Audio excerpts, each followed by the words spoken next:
Hello welcome back to Maha's family vlog. ఈరోజు వేడివేడిగా ఉదయాన్నే ఇలా కానీ మనం టిఫిన్ చేసి పెట్టామనుకోండి, పిల్లలకి కానీ పెద్దలకు కానీ ఆఫీస్కి వెళ్ళే వాళ్ళకి కానీ ఎవ్వరికి కూడా ఆకలి అనేది వేయదన్నమాట. సో డైట్లో ఉన్న వాళ్ళకైతే ఇది మంచి ఫుడ్ అని నేను చెప్తాను అనమాట అండి. సో మరి ఎలా చేయాలో చూసేద్దామా. కావాల్సిన ఇంగ్రీడియంట్స్ ఎర్ర గోధుమ రవ్వ, తర్వాత పచ్చిమిరపకాయలు, ఉల్లిపాయలు, టమాటాలు, క్యారెట్, బంగాళదుంప, నెక్స్ట్ జీడిపప్పు, శనగపప్పు, మినపప్పు, ఆవాలు, జీలకర్ర, శనగ పలుకులు, నెక్స్ట్ ఏంటంటే అల్లం కూడా అన్నమాట అండి. ఫస్ట్ ఏంటంటే కొంచెం నెయ్యి వేసి రవ్వని ఏంటంటే బాగా వేపేసి పక్కకు తీసేసాను అనమాట అండి.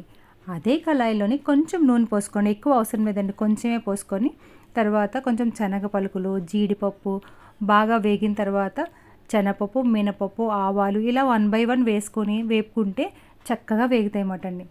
ఆ తర్వాత అప్పుడు వెజిటేబుల్స్లోని ఫస్ట్ ఉల్లిపాయలు, పచ్చిమిరపకాయలు, తర్వాత కరివేపాకు, అది వేగిన తర్వాత కొంచెం క్యారెట్, బంగాళదుంపలు కొంచెం మగ్గాలండి. ఆ తర్వాత టమాటో ముక్కలు వేసి అది మగ్గిన తర్వాత కొంచెం ఉప్పు వేసి, చిన్న పసుపు వేసి, చిన్న గరం మసాలా చిన్నదని చిటికెడు వేసి 1 కప్పు రవ్వకి 3 కప్పుల నీళ్లు తీసుకోవాలన్నమాట అండి.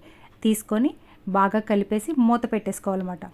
అది మరిగేలోపు మరి మనం ఉదయాన్నే కదండి జ్యూస్ తాగలేదు, ఆ జ్యూస్ తాగేద్దాం. ఇది క్యారెట్, బీట్రూట్, కీరా వేసిన జ్యూస్ అన్నమాట అండి.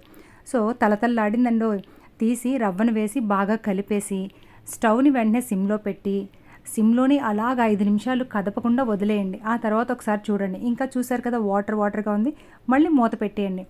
అప్పుడు అది బాగా ఉడికి పొడి పొడిలాడి చక్కగా తినడానికి టేస్ట్గా తగులుతుంది అన్నమాట అండి. ముద్దగా ఉండదు, పొడి పొడిగా తగులుతుంది, చాలా బాగుంటుంది. దాంతోపాటు మనం ఇన్ని వెజిటేబుల్స్ వేసాం కదండి, పిల్లలకి పెద్దలకి అందరికీ చాలా మంచిది అన్నమాట. కూరేంటనుకున్నారా, మనకి గోంగూర పప్పు వండుతానండి.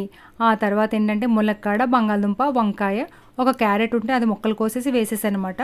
సో అది కూర అన్నమాట అండి. వెంటనే చేసేసుకోవాలండి, ఎందుకంటే మళ్ళీ నేను మీ సేవకు వెళ్ళిపోతాను కదా.